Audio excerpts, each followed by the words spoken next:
Good day, everyone. This is Becky Haynes from Landrum HR, and I want to welcome you to our discussion today on high impact mentoring. Just a note, today's webinar is being recorded and a link will be emailed to you afterward. If you have questions along the way, I encourage you to ask them in the chat box and we'll do our best to answer as many as possible at the end of our session today.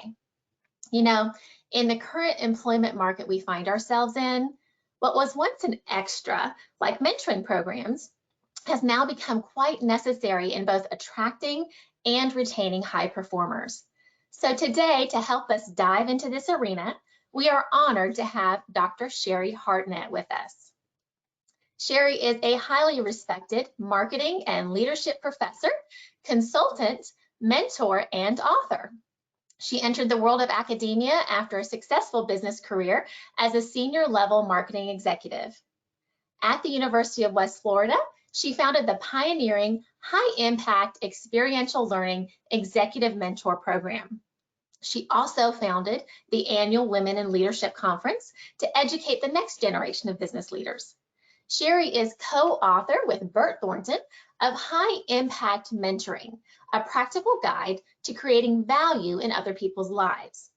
She literally helped write the book on mentoring. The book includes keen insights on how to be a great mentor, and it shares a step-by-step framework that instructs organizational leaders on installing and scaling up successfully structured mentoring programs. She holds a doctorate in business from Georgia State, a Master of Science in Management from Johns Hopkins, and a Bachelor of Science in Marketing from Towson. But what we love about Sherry is that she has an interactive teaching style and the ability to provide advice and guidance that's down to earth, relevant, and it takes into account business's real-world complexities. Welcome, Sherry. Great. Thank you, Becky. I am very happy to be here with you all today. And it gives me great pleasure to introduce the other two panelists who are joining us on this webinar. The first is Dakota Collier. She is an alum of the University of West Florida and is the Western Dedicated Sales Manager at Martin Transport. She's a native of Pensacola, but she now lives with her husband in Colorado Springs, Colorado. It's beautiful out there. And Dakota was formerly a mentee in the UWF Executive Mentor Program. Welcome, Dakota. Thanks for having me. Also, great. And we also have James Hoffman. He serves as the market president for Centennial Bank in Pensacola. Hi, James. He has a long history in commercial lending and has financed over $1.5 billion, that's billion with a B, in projects along the Gulf Coast and the Southeast.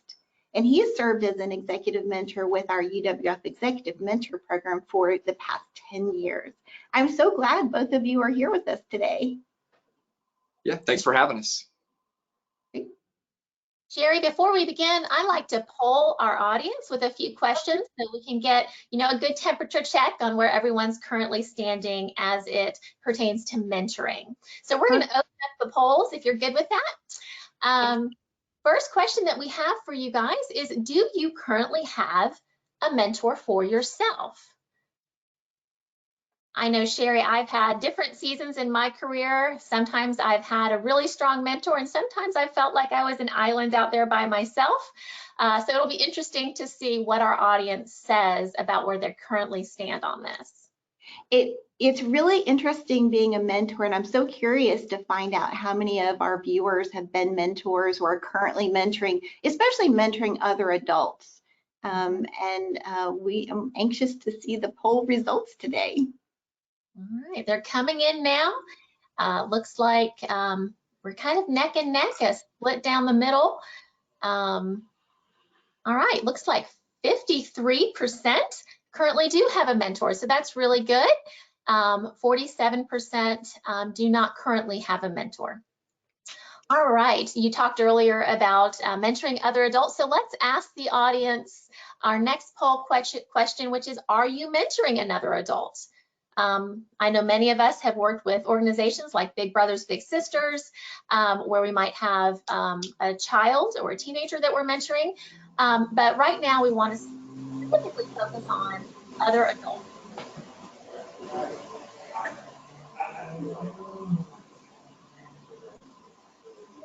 All right, those are coming in as well.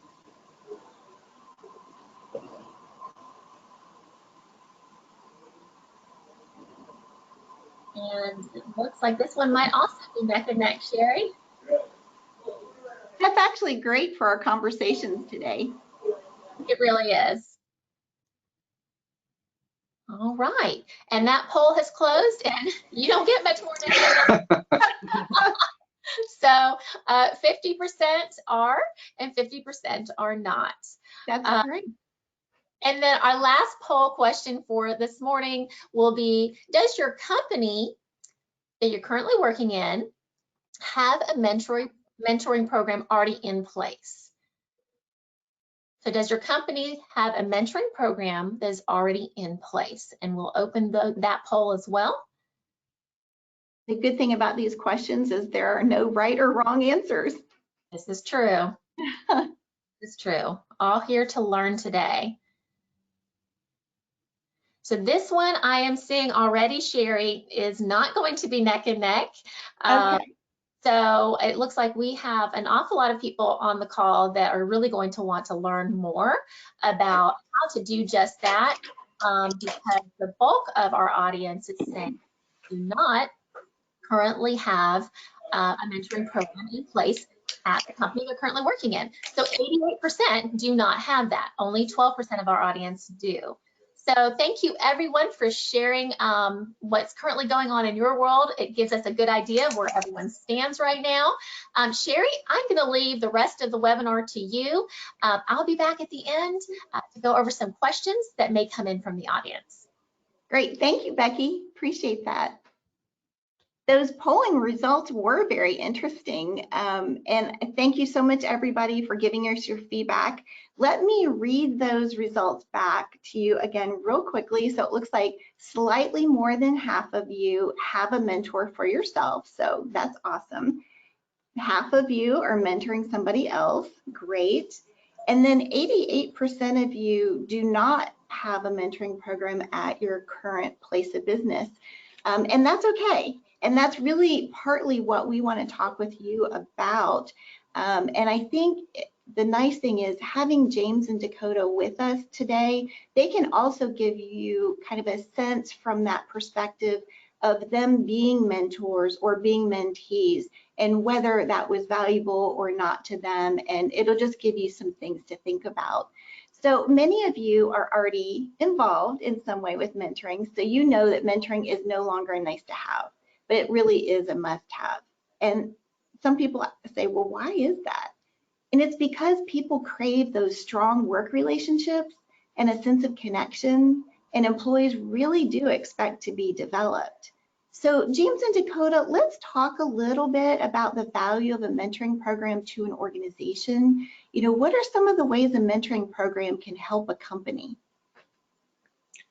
Well, I think, there's a number of ways, and one of the key elements is that it's an engagement between, oftentimes it's generations, and sometimes it's not. Sometimes it's peer-to-peer, maybe same generation, but oftentimes it engages a workforce that wouldn't have otherwise engaged with each other. I was thinking about that this morning, and I had a call with somebody who was much younger than me in the company, and it was very true, just evident today of how sometimes that relationship, it just creates a sense of camaraderie, but it also helps develop younger leaders within a workforce as well.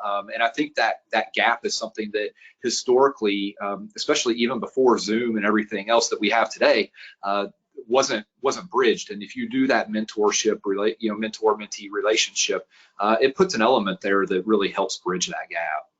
That's a really good point. Dakota, do you have any thoughts on that? Yeah, ultimately being a mentee at the start of my professional career actually helped jumpstart it, and having that relationship and that where you feel comfortable talking about industry issues really helped me, because at first I was like, where, especially in transportation, like, are there other women? Like, it's like, what do I? Not many. Yeah, not many, but having that support and feedback that you don't typically receive at an academic level and sometimes at a professional level really helped. But I think ultimately mentors have stuff to learn from mentees as well. That's absolutely true. Some of the things that I've found as I've talked to other companies that have mentoring programs, and obviously at UWF, what I've learned there, but especially in a company setting, it definitely can engage, like James, you were talking about, your high performers. And so that can help retain them. And I know retention is a big deal these days. And so is onboarding of new employees. It can help with that. So, it really is that whole continuum of helping onboard employees, growing them, retaining the superstars, which also can lead to help with succession planning. I know a lot of companies out there these days are, really looking at their succession planning. And overall, it could just make your company a great place to work. And who doesn't want to work at a great company? Mentoring, we know, as Dakota was just mentioning, is that it can help transform lives like Dakota's, and it can also transform organizations. I know mentoring has helped me in my personal career. I've had mentors throughout my life that have helped me. As an academic, of course, I've conducted research on the topic, and I've seen hundreds of people benefit from mentoring programs. I've also, and I think this is really important to know, is that it can help any size company. So I've actually done case studies with Cox Communications, which is a large national company, and Navy Federal Credit Union, a huge global company, and actually talked with people at very small companies. And they are all very quick to point out that mentoring positively benefits their company's bottom line at the end of the day. So I do think, if as business leaders, if we are going to invest in mentoring, we want to improve the lives of our people, but we also want to build the bottom line of our companies as well. So Dakota, I was thinking, can you speak a little bit more about the value of having a mentor in your career? Yeah, especially in transportation. So we're in the people management business. So you really have to bring value to other people's lives. So being a mentee within that, in the start of my career, really helped bring value to me. But now that I transition, I want to bring value to my employees' lives, and show that they're not just a truck driver or account manager or anything like that, and show that we care. So right now, retention is so important in any aspect, not just transportation, but the average cost to hire and retain a driver is $60,000, and our fleet alone is over 3,400. So it really adds up. So if every driver that comes in is $6,000, you don't know how long they're going to stay. So you have to be the difference of why they want to stay at your company versus going anywhere else. So. That's an excellent point. And James, I know you're a humble guy and you don't brag about yourself, but I want you to brag a little bit and tell me, you've had mentees both at UWF students, but you also have mentored business leaders in the community. So can you tell us a little bit about how your mentees benefit from having you as their mentor? Well, I would like to think that they benefit in a number of different ways. I think the key things for the mentees benefiting is, you want to shorten the learning curve for a mentee, right? You want to take what they could have learned on their own and what might take years and years to learn. You want to shorten that and help advance them, whether it's a student or a colleague or another business. And I think that's really the importance of being a mentor. And hopefully that's what I've been able to pass along. And I think the other thing too is sharing failures. You always talk a lot about, when in a mentor-mentee relationship, you always think about, okay, well, how do you succeed? How do you do this? How do I act in certain settings? How do I grow the bottom line of my company? But a lot of times it's just as important, maybe even more important at times, to share failures, because oftentimes those are the most time-consuming things for individuals as well. And so I'm not afraid to pass that along to my mentees and share my failures. And I'm sure we've all had plenty of them in different regards. And so I think it's helpful to pass that along to a mentee, and those are part of it. And then I think as a mentor too, you also benefit from learning from your mentee, and it holds you accountable as a mentor to make sure that you're practicing what you preach, because it's really easy as a mentor and a business professional, if you've been in your career for 20, 25 years, to fall into a really comfortable rut and do the same thing. And I think having that relationship helps. I couldn't agree more. And I just know for myself, when I've had mentors, you know, it's not that they actually get the job for me or do the work for me. It's just really that they were there for me. You know, I knew they had my back. I could ask them anything. They could give me advice. They could give me feedback. And sometimes it was just, you know, I might have had the right idea and the right thing to do, but I wasn't completely confident in that decision. And so just having somebody to talk to gave me that increased confidence that I could do it. So it's really a wonderful thing having a mentee. I mean, having a mentor. But as James mentioned, it's also great to be a mentor, right? For me, it's very rewarding. I know, James, you talked a little bit about some of the benefits to you. Is there anything else you wanted to add about why it's great to be a mentor? Well, I think, you know, I think there's really two avenues to look at here. There's the benefit of being a mentor and what you get back from your mentee in that relationship. And, you know, there's a lot to be said for the youth and enthusiasm that you get from having a mentee as well. And I think it, you know, it springs a little bit of energy into myself every time I meet with my mentees. And usually, you know, and Sherry, I know we're going to talk about a little bit later, but usually there is some sort of an age gap there. So there's certain things that, you know, usually your mentee, not always, but typically is younger than you are. And so you feed off of that. But the other thing that you do, and I think a second aspect of it, especially when you put a program in place, is that you feed off the other mentors as well. So I'm part of a mentor program, and I mentor a business with Bert Thornton, your co-author. We mentor a business together. And I feel like every time I walk away from that, I walk away as I feel like he's my mentor as well when we're in a meeting. I gather a lot of stuff from him. And so, you know, in a program where you have multiple mentors and mentors are talking to each other about how things are going with their mentees, you learn a lot about how to interact with mentees and what, you know, and how you could feed off of the other mentors. So I think you learn as much from other mentors as you do from the mentees themselves. That's actually a great point. And the person that James was talking about, my co-author, I can't say enough great things about him. Bert was the president and chief operating officer of Waffle House, all the Waffle Houses, and he's really the best mentor you could ever have. So James and I are both very fortunate to be able to work with him and have him on our side and help us out. So Dakota, I just wanted to mention, and I'm going to kind of surprise you by this, but you've been very involved in Delta Sigma Pi alumni associations lately. And you, as the previous mentee, you're now actually mentoring them and helping them out. How does it feel to be on the mentor side of things now? It definitely brings value to my life. So I think all of us can say that we pretty much get bogged down in our day-to-day operations of what pays the bills. You know, you got to get your job done. But what really brings value for me is giving back to collegiates. And then also alumni of Delta Sigma Pi. So I helped reactivate the Pensacola Alumni Chapter.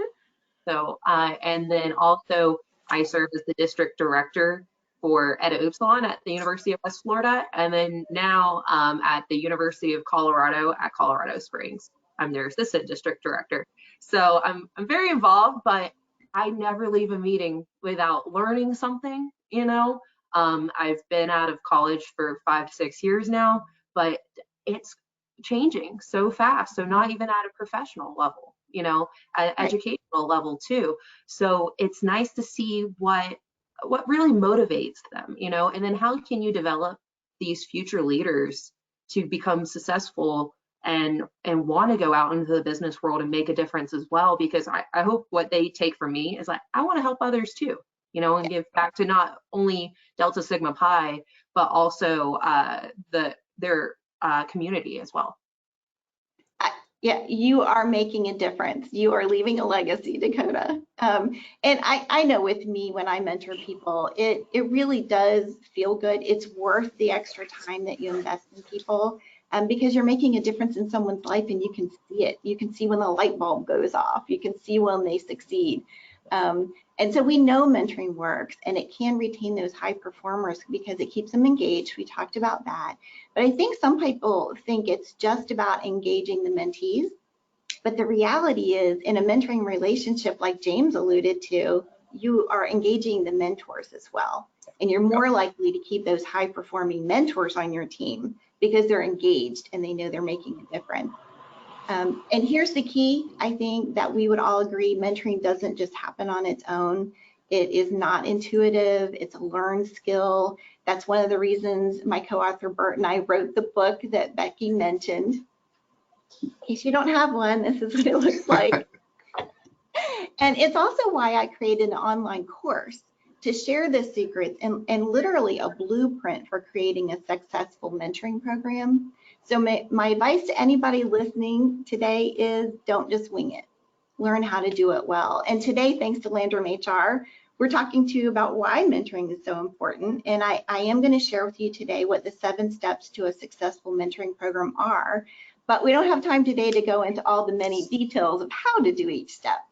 So let's talk about the 7 steps that you should take to create a successful mentoring program at your organization if you're interested. And the very first step, step 1, for anybody that likes to take notes, this is step 1, define your why. Decide what it is that you as a company want to achieve. For example, retaining high performers, or succession planning, or getting more diversity in your C-suite. You know, you really have to define that big picture why. So James, what do you see as possible reasons for a mentoring program at a bank or some other company? Yeah, I think a reason a lot of employers should look at a mentoring program is one, you know, and we're a publicly traded company, and probably some of the audience here is too. I mean, you want to improve bottom line for your shareholders, right? That's the #1 goal. I mean, we learned that as a fundamental in business, but in order to do that, you have to retain talent. You have to keep people there. And with today's environment, you've got to be competitive in the workplace. And it's very easy with social media and everything for employees to communicate, say, well, I'm doing this at work and I'm doing this, and these are good things. And it's equally as easier for them to complain about things. So I think a mentoring program, you know, gives you a tool to compete with other competitors out there. And I think having that, you know, we lost an employee here at the bank that went to another. He actually went to another bank, but we almost kept him. We couldn't compete with what they were offering. They offered him a different position, but at the end of the day, he almost stayed here because of the relationship that I had with him. And he said, "Look, I've got this. I know other people in the banking industry, and they don't have the relationship with somebody in the bank to kind of grow them and teach them how to become a long-term success in the banking industry." And so, you know, I think that is a real important factor to retaining talent. So you're growing that, and I think that mentors and mentees both thrive off of that, and it creates a really good culture. And it's something that they can say, you know, look, I'm doing this here, and I think other employees at other institutions are envious of that, and I think it carries a lot of weight. That's an excellent point. And, you know, we all know that more money is something that people are looking for, but it isn't always the be all and end all these days. You know, people want to have those good work relationships. I think that's super important. Dakota, you're at a transportation company. You're very different from a bank.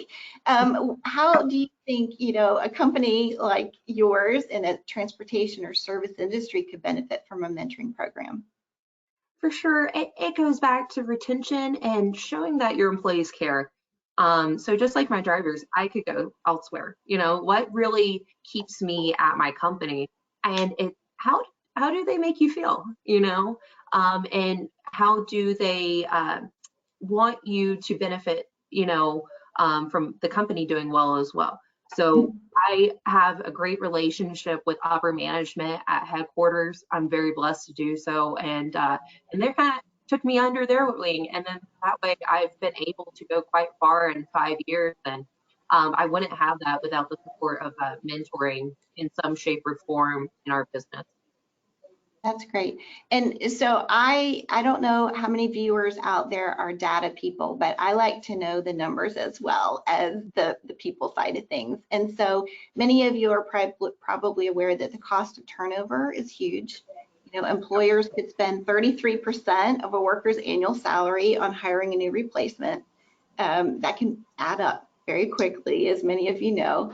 And then also research shows that 9 in 10 employees are more likely to stay with the company, like James mentioned, if they're investing in their professional development. So mentoring can help with this because people feel like you're helping them with their careers, you're helping them grow, and you're building that relationship with them. And I will say there doesn't have to be because as JFK said, this is one of my favorite quotes, the time to repair the roof is when the sun is shining. So let's move on to step 2, finding your program champion. And this means it's the person who will head up the efforts to get your program started, launched, and running smoothly.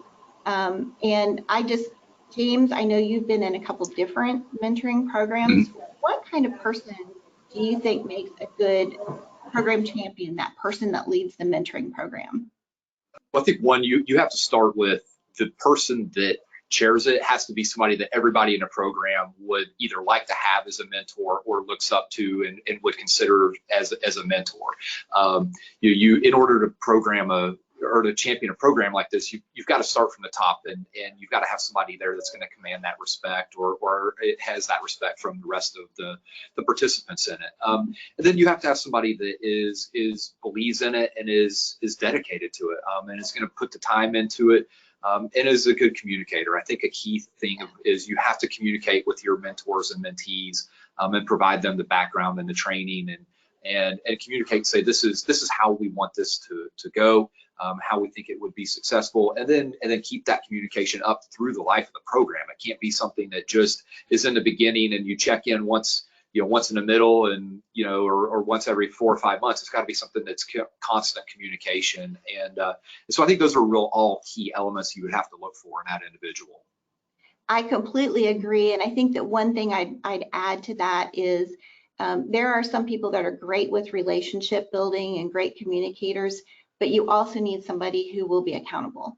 At the end of the day, the job needs to get done and it needs to be successful. So you kind of need that personality. So let's move on to step 3, which is about setting goals and metrics.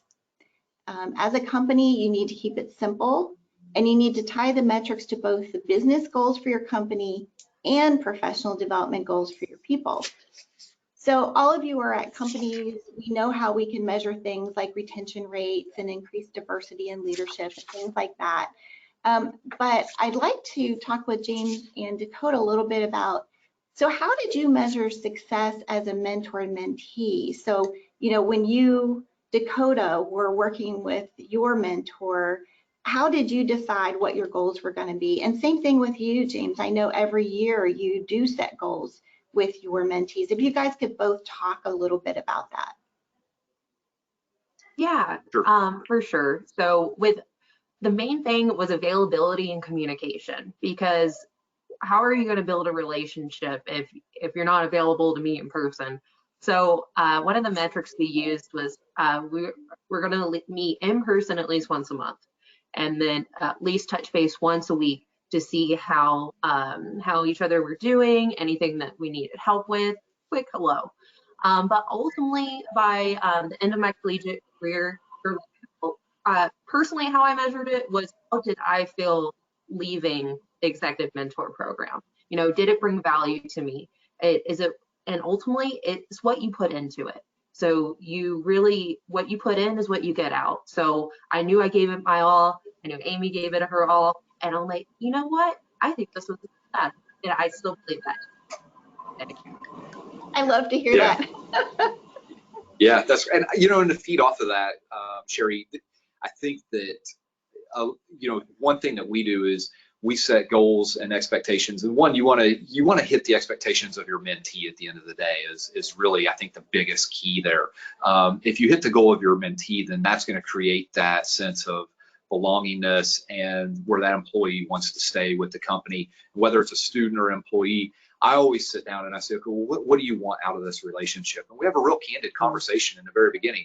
What is it that you want? Do you want to meet new people? Do you want to learn new skill sets? Do you want to learn how to act in certain environments? And so we hone in on all those things that is important to the mentee. And then at the same time, we also look at things that are important to the mentor, and what the mentor and the organization wants to get out of it as well. And we kind of marry those together.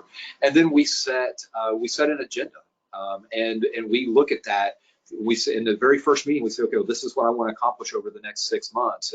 And we kind of lay that out. And then we look at that after 3 months and say, okay, are we on the right track? Do we need to adjust it for the next 3 months? And then as we get close to the end of the 6 months, then we set another agenda for the next 6 months. And you make sure that you stay on track on what you want to accomplish. And what you'll often find is that the goals of the mentor and or the mentee change over the course of the relationship. And so you can't go into it on day one thinking, okay, I'm going to end day 12 or, month 12 with, XYZ. It may end up being ABC, but you have to be able to grow and adapt as you go through the program.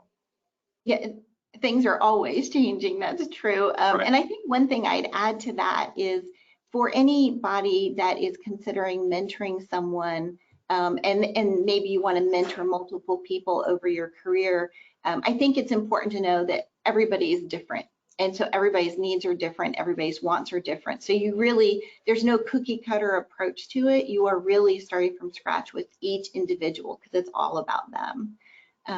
Okay, so let me move on to step 4, which is building the program. So this is the nuts and bolts of building the mentoring program. That can include setting your budget, the materials that you might need for recruiting. Orientations are really important, the training aspect, events, communications. So you need to create structure, but not too much. You need to let people have some room to breathe and do what they need to do in their mentoring relationship. So James, Dakota, any thoughts you want to share about things you think are important to keep in mind for people when they're building a program? What are certain things that were built into programs that you found helpful?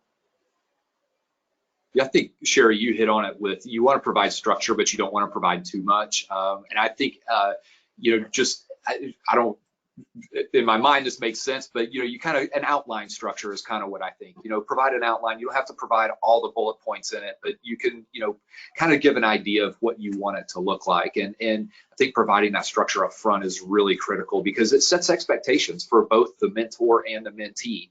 And without that, you kind of have people just kind of flying around out there on their own. And so you have to create that structure, but you also don't want to steer the direction of the relationship. And I think there's a real fine line there.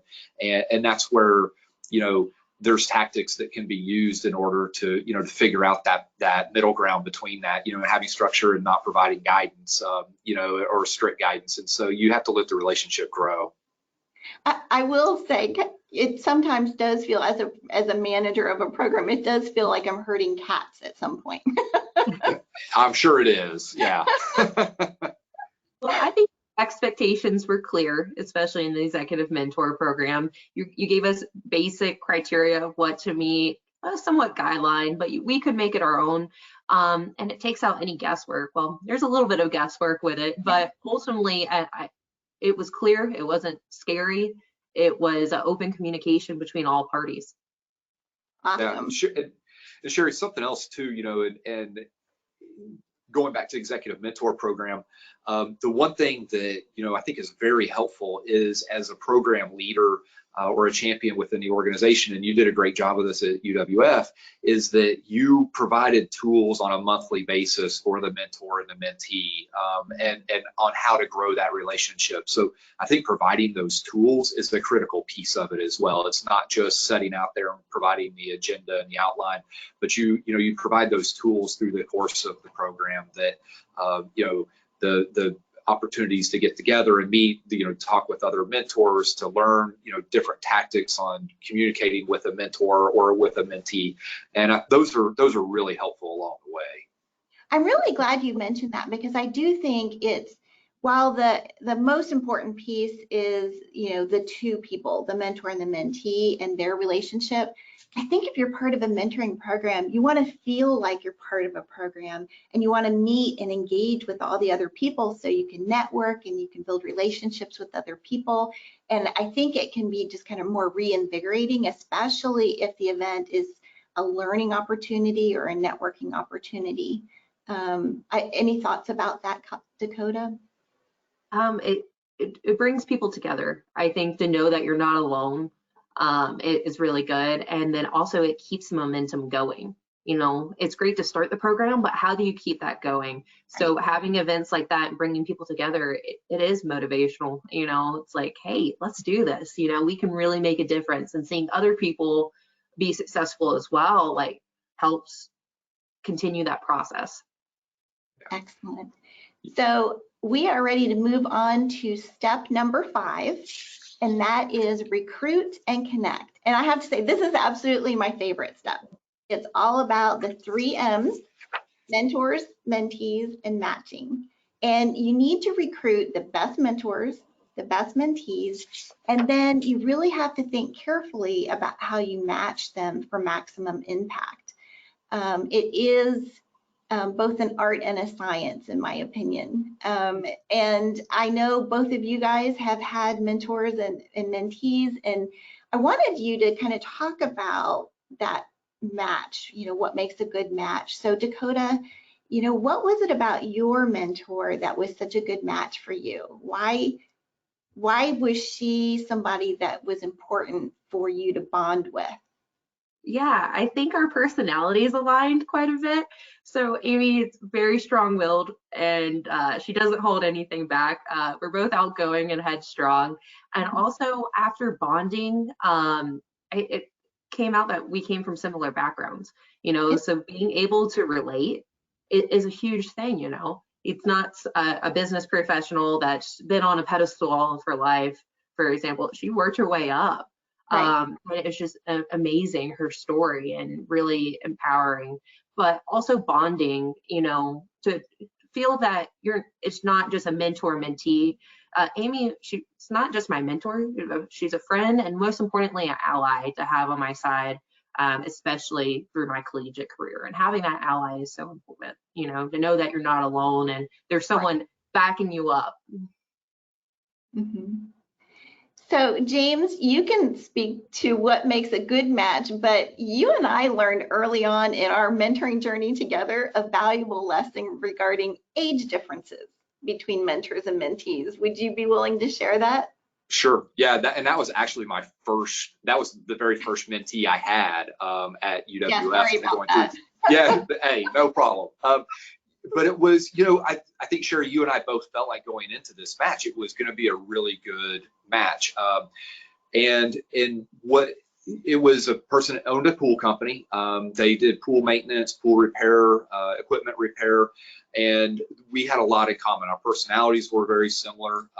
We were similar age, and you know, it just felt like there were a lot of matches, I think, from everybody's viewpoint. But when we started meeting, I realized real quick that the fact that there wasn't an age difference between us, I don't think the mentee ever really viewed me as a mentor.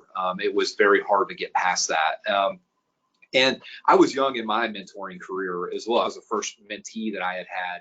And so it was something that was kind of awkward from day one, and then it just continued to get awkward. And Sherry and I both recognized that it wasn't a great fit. We didn't know that going in, but those are the lessons that you learn in a program. Right. And you know, since then we've tried now I put that tip in the book. Yeah. Don't do that. Yeah, you know, and you know, and maybe in some cases it works. In this, it didn't. You know, I had been out in my career for about 15 years at that point in time, 12, 13 years. And he had been in the pool business for about 10 or 12 years. And I think he just kind of looked at it as, you know, what do you know that I don't already know? And I think I had more hair back then. I think if I'd have had less, maybe it would have been a little bit different. I don't know. Okay, that's a new criteria I need to put on my checklist. Yeah. I think the real key for our audience to take away from this is that you don't just match people willy-nilly. You really need to match based on personal interests, personalities, like Dakota talked about. It's very important that people are going to click with each other, but also you need to match based on the mentee's needs and the mentor's expertise, because everybody's different, and you just need to make sure that fit is a good fit. So moving on to step number 6. Step number 6 is nurture your people and your program. So being a good mentor or mentee is a learned skill, and training and new mentor, new mentee orientations are really, really important, as is communication. So James and Dakota, anything you want to add to that? Any advice you want to give new mentors or mentees in terms of ensuring that they're learning how to do it well and attending orientations if they're offered? Yeah, I can speak on that. Be open and trust the process. Because for most, it's an unfamiliar territory, so it's crucial to keep an open mind. Yeah, and I think it would be, my advice would be, don't underestimate the importance and the impact of the trainings and the pieces that go into the beginning of a mentor-mentee relationship, and that opportunity to get together and attend things together. I think I did take that for granted probably early in my mentoring career. I had mentees that either had a conflict or they couldn't attend. So because they couldn't attend an event, I didn't attend an event.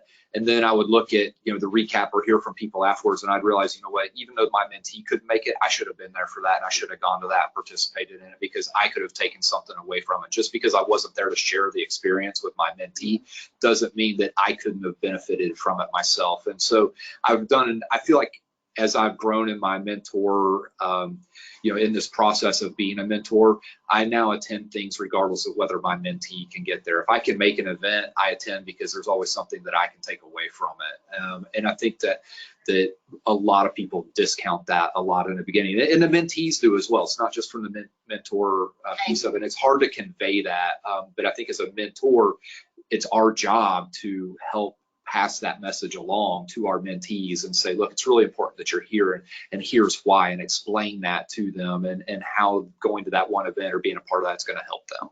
Great. And as I had mentioned before, I have done research about mentoring programs and what makes them successful, and what, where do people fall. And training and new employee orientations is a big piece of it. And the research shows that if neither the mentor or the mentee have any training, the success rate for the mentoring match is only 33%. But if the mentor is trained, not the mentee, but the mentor is trained, the success rate goes up to 66%. But if both the mentor and the mentee are trained on how to do mentoring, there's a 90% success rate. So it really does make a difference. It's not something to just wing it and say, oh, I got this. You really do need to be open to learning, like Dakota said, and really engage yourself in that, like James said. So finally, we're at step number 7, which is measure to improve. Because if you don't monitor results, you'll have no idea if you're succeeding or not. And what I have found from some companies that have contacted me that they do have a mentoring program, but it's not really working out very well. A lot of times I'm finding that they aren't really measuring anything. So because they're not measuring anything, they have no idea if they're succeeding or not, and they can't prove to somebody that they're succeeding. They're not moving a needle on anything. And so a lot of times the whole mentoring program just goes away, like another company initiative. So you need to measure what matters to get results, just like you would with any other important piece of your business. So James and Dakota, when we're thinking about measuring to improve for the organization, or for the goals and planning for mentees and mentors, is there anything else that you'd like to add to that? I think it's important that you set a clear expectation in the very beginning that it's okay for the mentee to critique the mentor. I think that whether it's an environment where you're a mentor within your organization, or you're a mentor to a student, I think that a lot of times the mentee, it's taboo to say anything. Well, I'm not getting out of this what I expected, or I'm not getting out of it what I wanted to. And so I set those expectations with my mentee very early on. Look, the only way this is a success and we both get out of it what we're looking for is you have to provide me honest feedback about how this relationship is going and what you're getting out of it. And so, when I'm a mentor for a student at UWF, and I introduce that somebody, let's say they want to go into wealth management, I introduce them to a wealth advisor here in town, and we go have lunch with them, and they learn all about the industry, and they spend an hour and a half.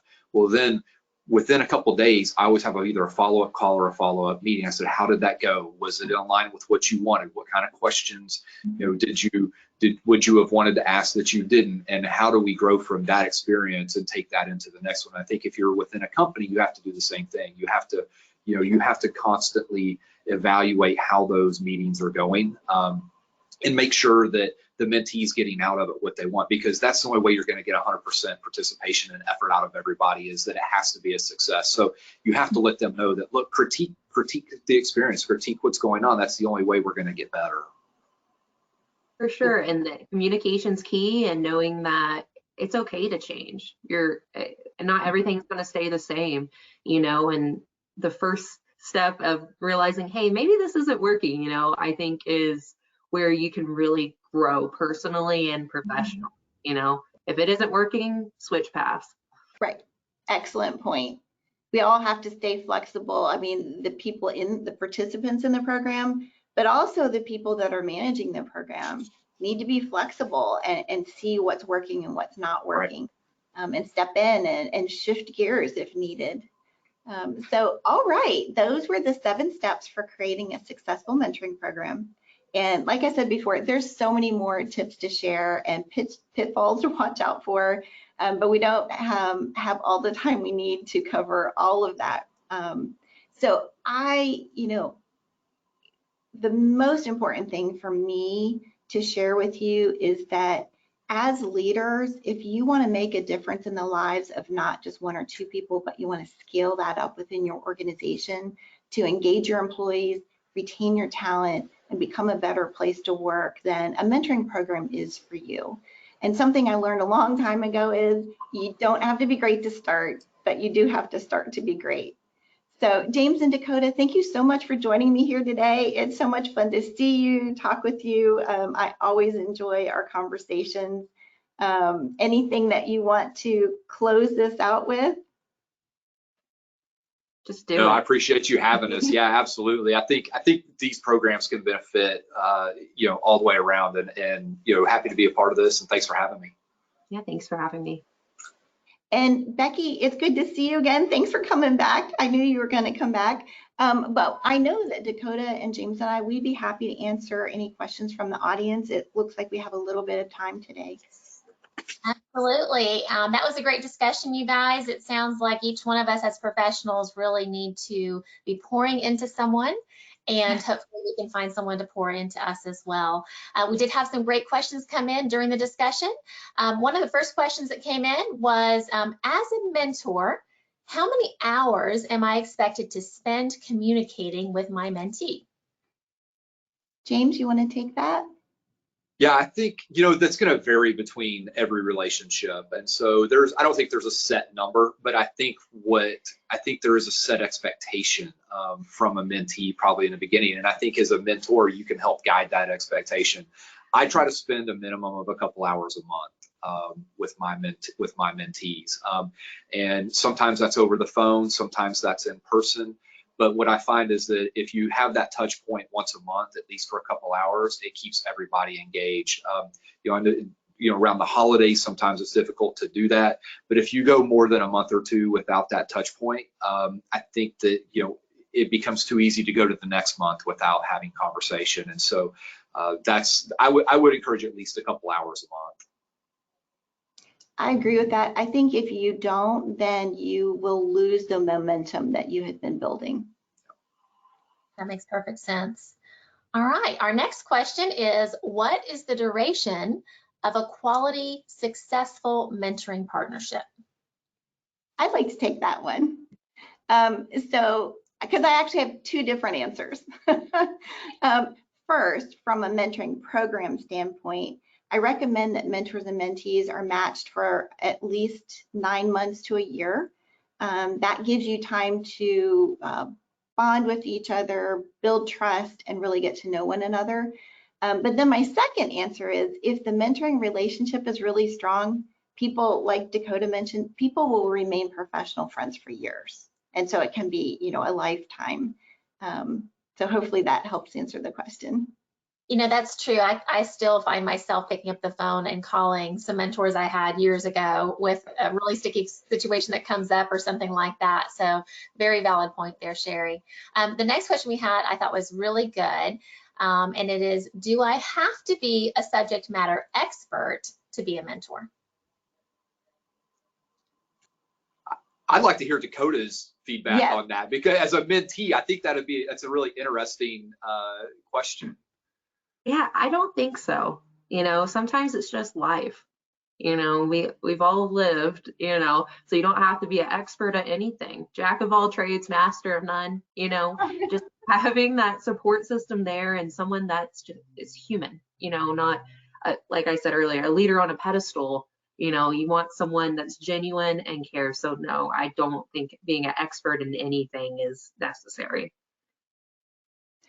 I would agree with that for the most part. I mean, I think there are certain instances where somebody might be struggling in a particular industry, for example, and not knowing how to move ahead in that particular industry. But other than that, I think a lot of times, you know, mentoring is about people's personal growth. And I think a lot of times that relies more on helping people develop their soft skills, those human skills, such as you might need to help people learn how to build relationships or communicate or collaborate, or sometimes you're just there to help build their self-confidence. Yep.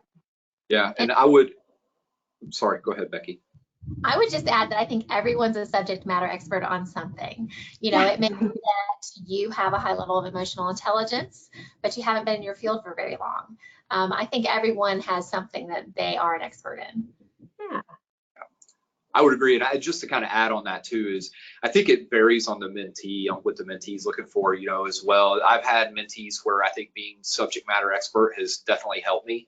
I've had mentees where it didn't matter what I did as a career or profession. You know, I had a mentee that he didn't know how to dress properly for meetings, and I actually took this mentee to the store, bought him clothes, and then the first event he showed up wearing the clothes at, he didn't know how to properly wear the clothes, so I had to, you know, kind of help him a little bit. And so I guess where I'm going with that is it's such a wide range of what you can do for a mentee as a mentor that I don't think you have to be an expert, you know, subject matter expert. All right, our next question is, will the personal and professional information that I share through the mentoring program be kept confidential? Yeah, I go ahead, Sherry. No, go ahead, James. Yeah, I don't share information. I don't share any information. That's part of what I think makes that relationship so strong and special, is that it is confidential. You know, you want your mentee, as a mentor, you want your mentee to be open with you about, you know, what they're looking for and what they need, and you know, you take that feeling of vulnerability away from them if if they know that everything they're telling you is confidential. And so, yeah, I don't share anything. And if there's something I feel like, you know, hey, look, I'd love to, you know, share this with somebody or get some additional feedback, I always ask permission to do that. And I've never had a mentee say, no, don't do it. And I think that builds a respect level there as well. I have to jump in. I think it has to be the expectation in a mentoring program, because there is no real mentoring happening unless there's trust. And if discussions are not held confidential, there is no trust. And then the mentoring program will just fall apart. You cannot have people sharing confidential information and have it be successful. And to piggyback off of that, Sherry, I would also suggest that if you're doing a mentoring program within your own company, that you not have a mentor within the chain of command of the mentee for this very reason. So they can be very transparent with one another, and they don't feel like it's going to harm them from an employee-employer relationship. I'm so glad you mentioned that, Becky. I completely agree with you. I often get people saying that, you know, their mentoring programs are having the manager mentor their employee. I'm like, no, that's maybe just good management, but that's not an actual mentoring relationship. Exactly. All right, one more question. What is the difference between training or coaching and mentoring? I get asked this a lot, so I'll take a first crack at it, and Dakota and James, you can add in. there is a difference between the two.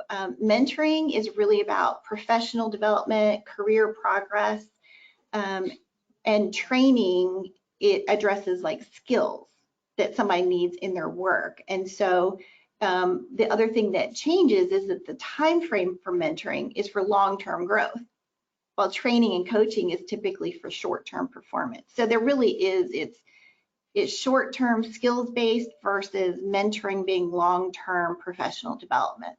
I don't know, James, Dakota, do you have thoughts on that too? I couldn't have said it any better than what you just did. So that's perfect. I agree 100%.